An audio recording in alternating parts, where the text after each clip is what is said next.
Hello， 小伙伴们，大家好，我是侯大。我现在玩的是《荒野行动》的日服进击的巨人休闲玩法。大家知道，在这个玩法中可以骑马，但是今天我却要来搞事情。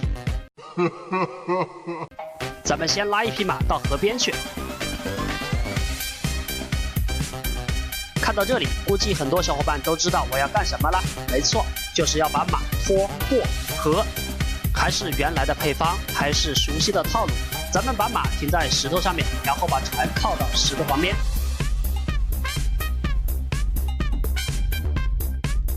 接着，咱们骑上马，找到一条合适的线路，把马送到船上去。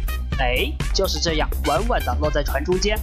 万万没想到，这匹马在船上居然还能动。没关系，咱们先把它带过河再说。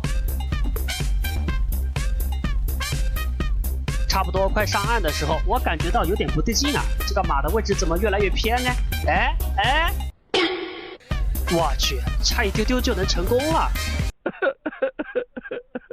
不过猴哥我是不会放弃的，刚刚那条河肯定是太宽了，咱们找一个窄一点的河吧。这次马又成功的跳到了船上，走。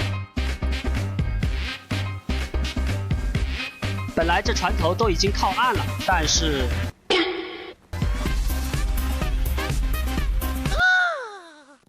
经过不断的尝试之后，我又将一匹马送到了船上。这次我要一鼓作气冲过去。哈哈，居然成功了！赶紧溜，旁边还有人呢。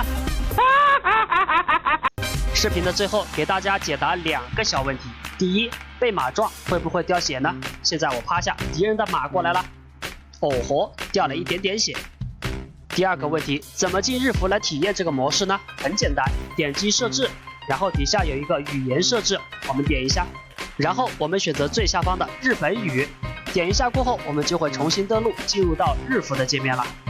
小伙伴们赶紧去体验一下吧。